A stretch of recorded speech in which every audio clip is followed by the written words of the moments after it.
Hi, everybody. John Doan here, and I'm going to bring you our new podcast, The Facts of Life. So,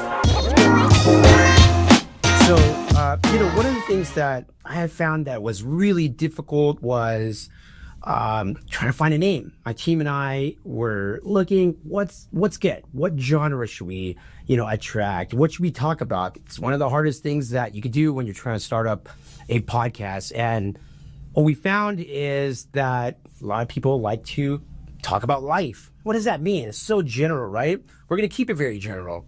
Life can stand for many different things. It could stand for what, I'm all about, what my life is about, which, I'm a mortgage lender by career. So it could be lending and loans. It could be investing. It could be about finance and entrepreneurship.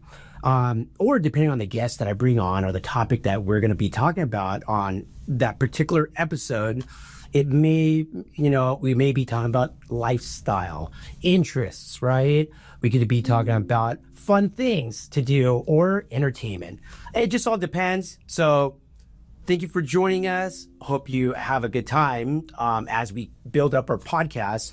So today's episode 1, welcome. Today is going to be about me, John Doan. So who am I? I think that the best way to go about that is to prioritize what's important to me, my values, what I do, right? So if I could start from the top and I prioritize, that would start with my wife. Been married 18 years, married to Teresa, beautiful wife. Been together 20 years, 18 years married. Still going, still in love. We have 4 beautiful children. So, they're all teens or above. Fun times right now, that's for sure. My youngest is 13, oldest is 18. I got Sean, who just started college. Haley, who's a senior in high school. Layla's a sophomore, and then I got Jake, who's in the 8th grade. So we keep it busy. My wife and I, we're big family people. Obviously, we have a big family. 4 kids is a lot. And these days in the United States of America, mostly living in California, it's pretty expensive. And in the area that we're in, yeah, you got to hustle to make it happen. We spend a lot of our time, developing our kids, spending time with them. They may not think so, but we really do try. My wife and I are very involved in our communities. School, everything that they do, we're pretty involved. After family, I would say it's career, and a little history there. I've been a mortgage lender, Equinox Home Financing, also a real estate broker. 2024 was a milestone for me. I did the most transactions in 1 year, 10. So very happy about that. Total benchmark.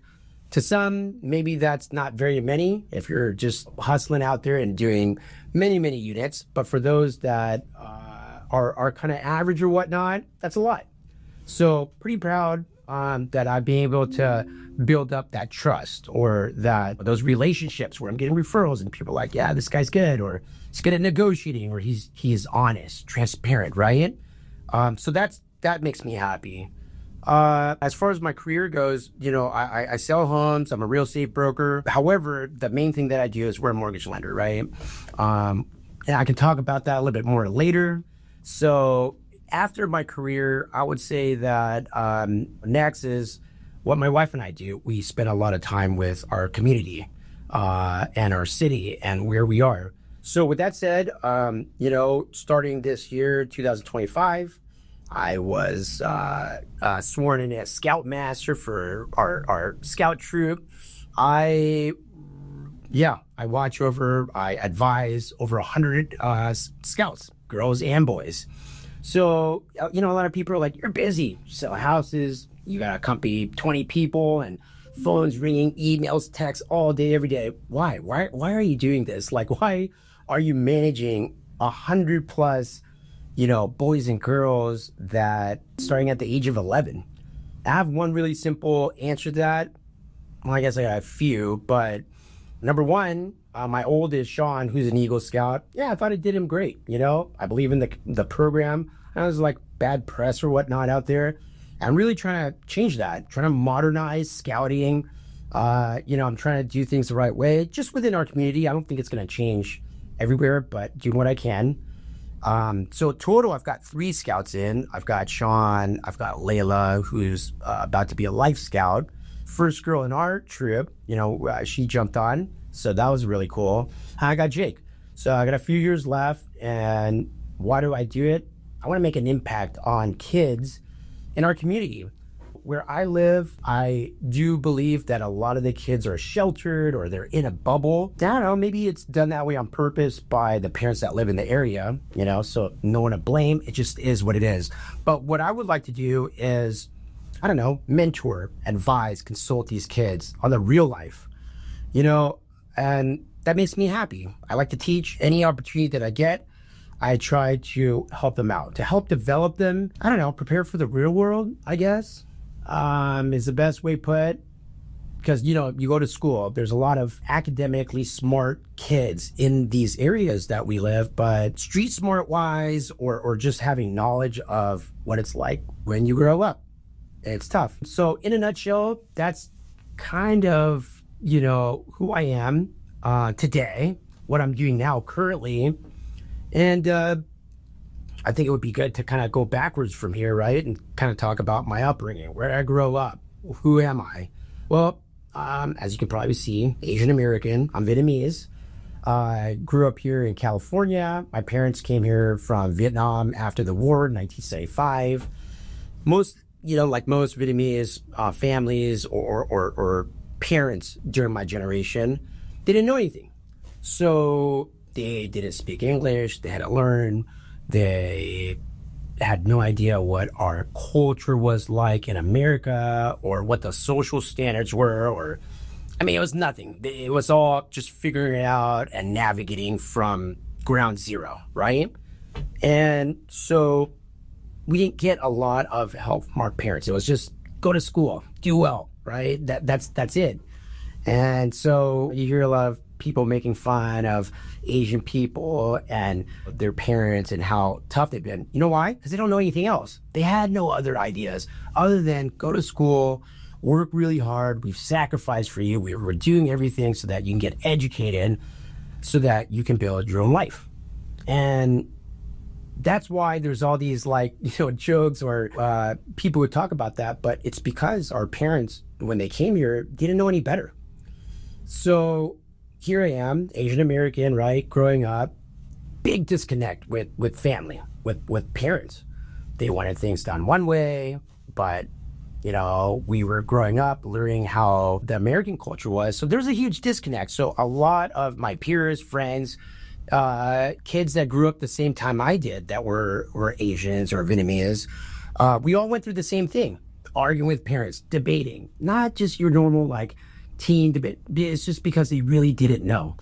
And at times, if we couldn't do something or we weren't allowed to do something or that was really normal here in America and just socially normal things to do, they wouldn't let us because they didn't know. What they did know to do is work really hard.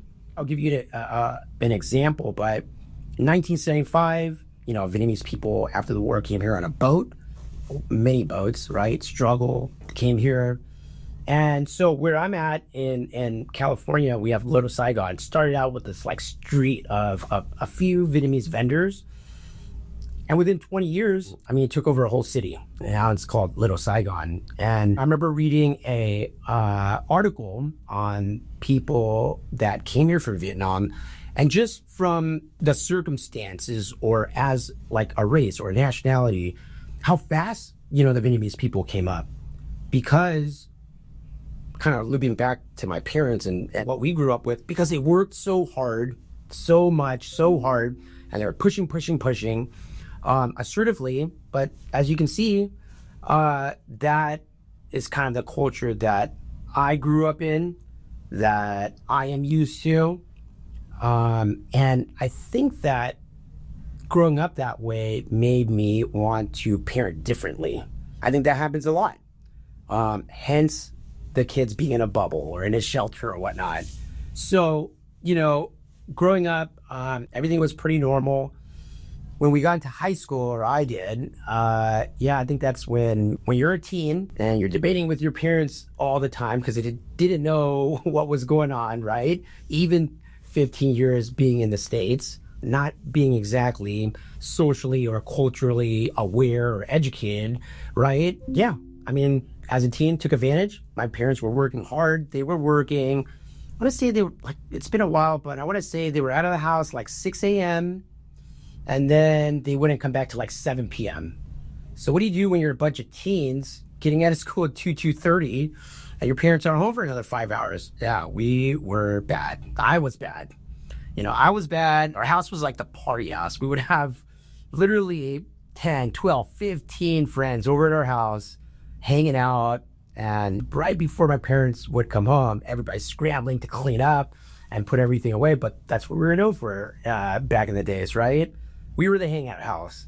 And, you name it, right? We were just, I don't know, left to our devices or had no, I don't want to say we didn't have any structure, but we had no parental supervision for a lot of the hours or days that my parents were away working very, very hard. They own a dry cleaning business.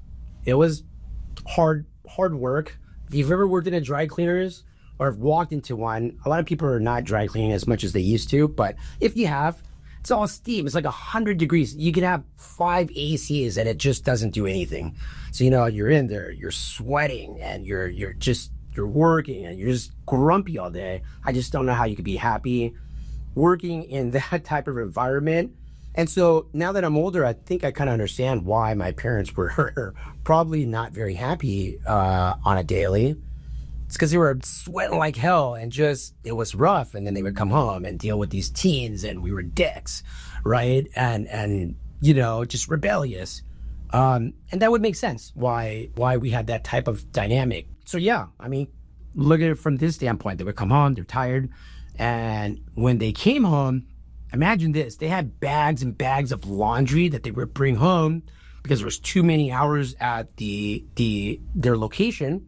So guess who had to do all the work? The three of us did. My older sister, myself, and my younger. So yeah, by the way, where the JD is, just in case you were wondering it. My older sister is Joanne, I'm John, and then we got Janice. We got all the same initials. And that's what, a lot of our friends and family know us by. But going back to the work ethics and things like that, my parents would bring home, I don't know, I want to say it was like 200 shirts, long sleeve, collared shirts. And we had a station set up where the three of us would have to take turns doing loads of laundry. But the hardest part, now that I remember, was having to sit there and scrub all the collars and the collars and the sleeves, because that's where it was, had the most penetration as far as dirt goes, or where it's dirtiest. We did this for years and years, helping out. We hated it. We talked a bunch of shit about it. We hated it. I think we resented it. And part of it may have made us even more, I don't know, rebellious, angry, mad. You mix that in with the chemical imbalance of a teenager who's developing, right? And I think it's just a shitstorm, for a lack of a better phrase.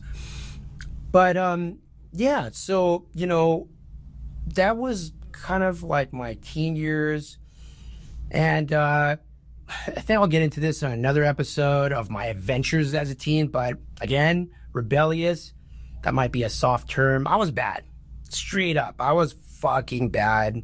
I did a lot of bad things. I was a kid.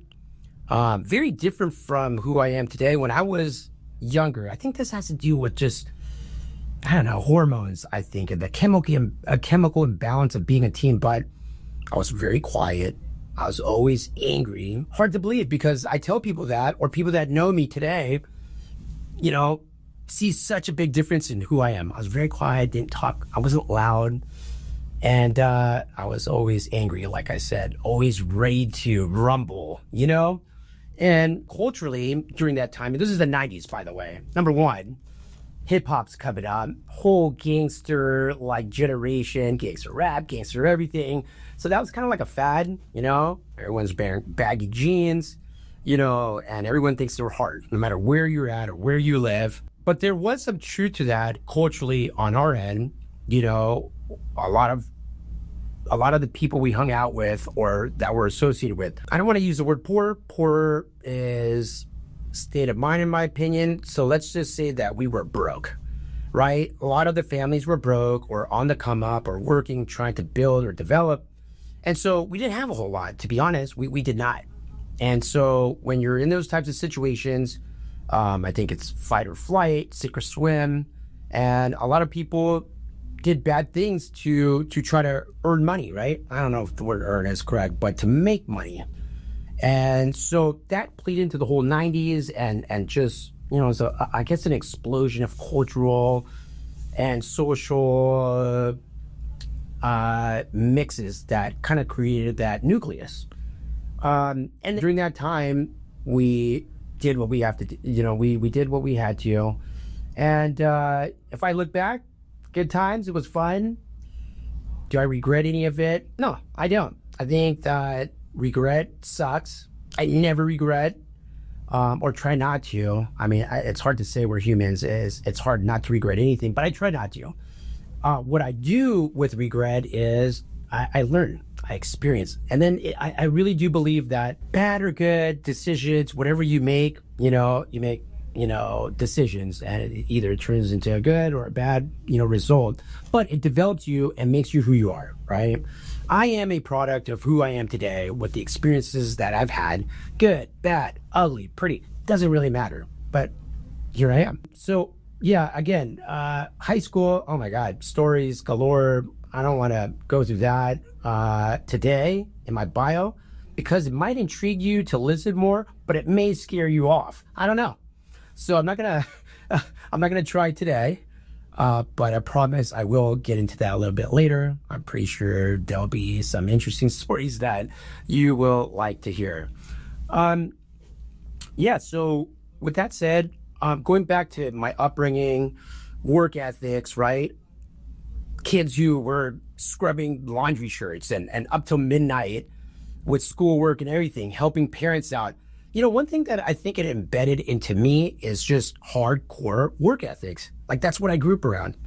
I saw my parents working all the time, my friends' parents and my uncles and aunt, whoever, right? Like, everyone had long hours, or was working. It's all we talked about. So at some point, it's just kind of ingrained into you as the norm. And that's just what you had to do growing up. So yeah, I mean, I work a lot. Earlier I was talking about being involved with the community and my kids.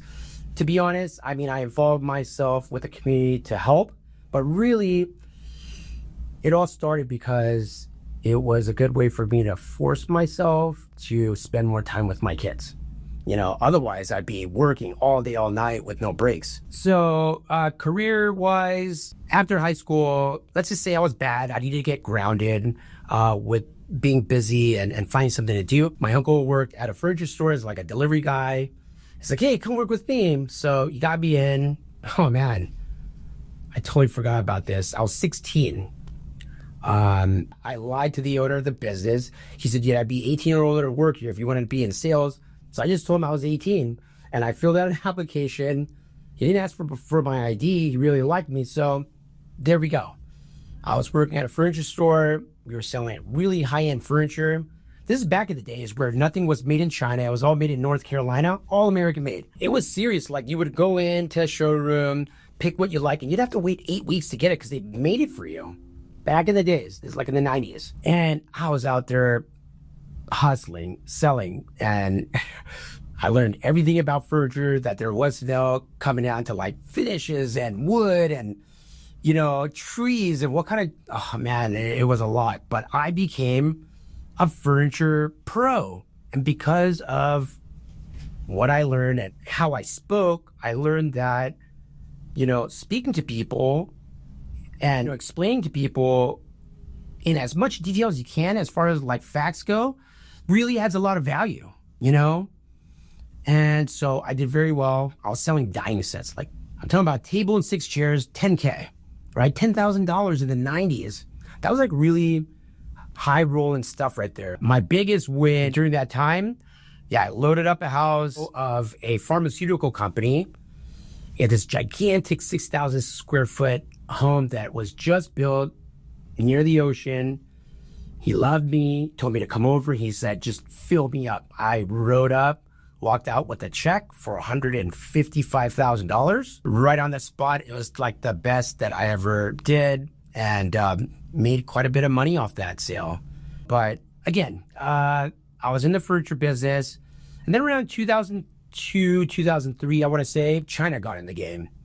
They fucked it up because, not only did they put out jobs all over America, North Carolina, like this is a historic town, like generational, like just generations of families in the furniture business. Then boom, China comes in, they start manufacturing, and now you had to buy big loads. Like big loads. I'm talking about containers at a time. So let's just talk about this $10,000 dining set, right?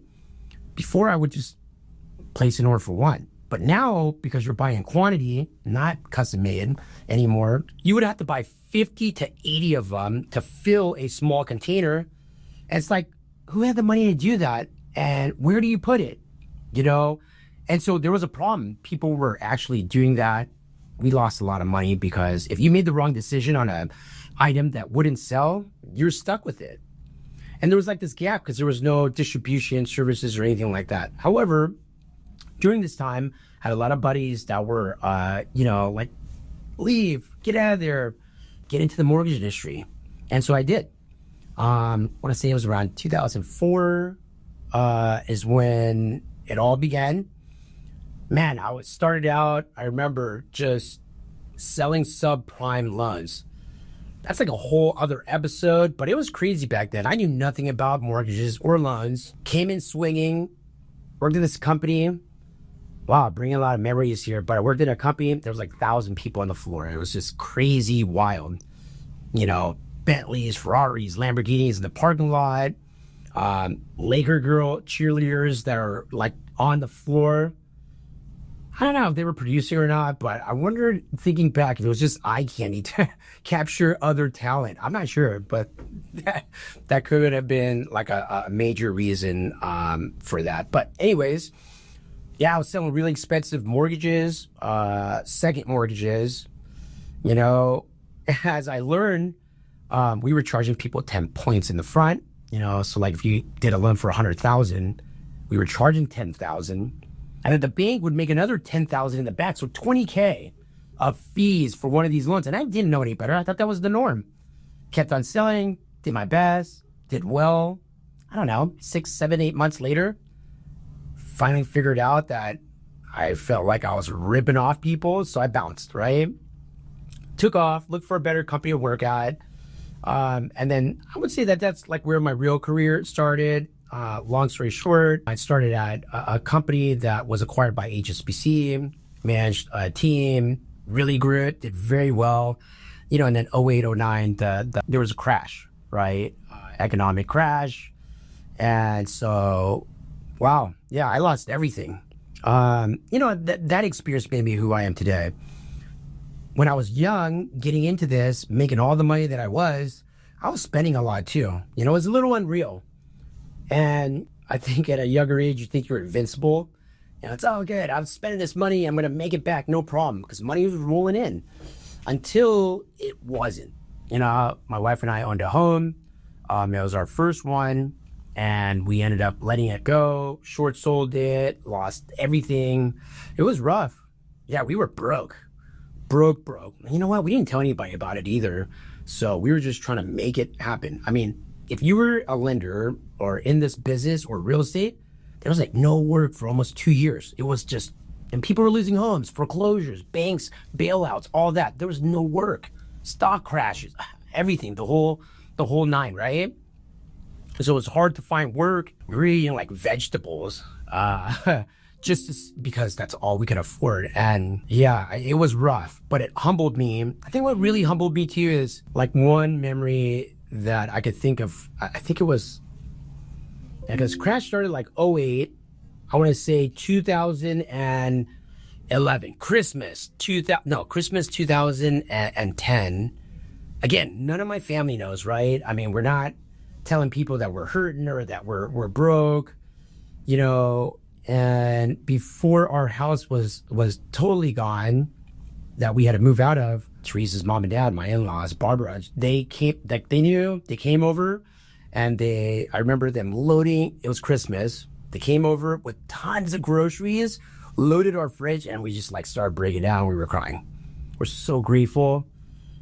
I think part of it is because, I don't know, because they knew. And we've been not hiding, but we just didn't want anybody feeling sorry for us, right? That's how we roll.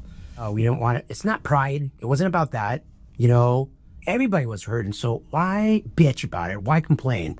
Right? That's kind of the basis. It wasn't like ego or pride or like, oh no, I'm so embarrassed. It was nothing about that. It was more like, what's the purpose of telling people so that they could try to help when they still need help? Like everyone was hurting.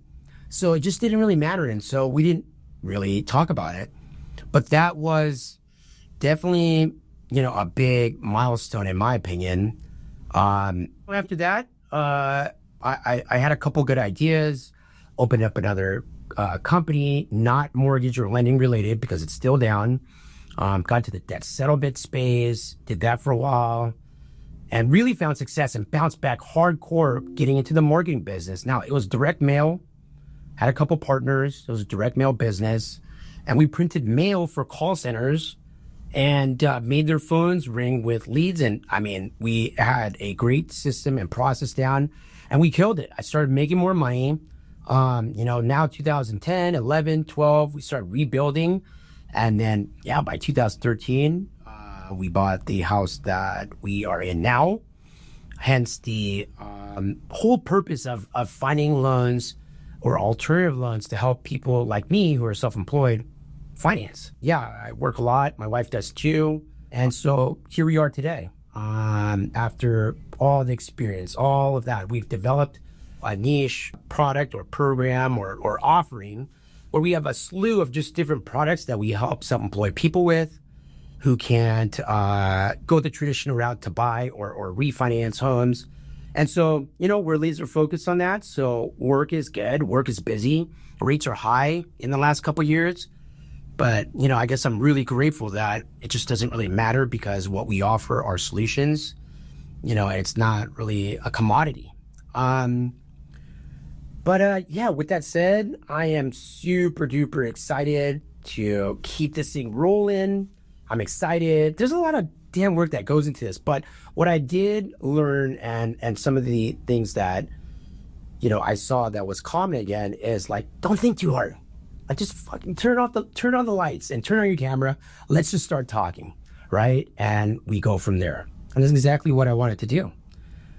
So thanks for listening. Again, the Facts of Life podcast, where the word life changes on every single episode. And this is episode 1. Thanks for joining me. And please come back. See you later.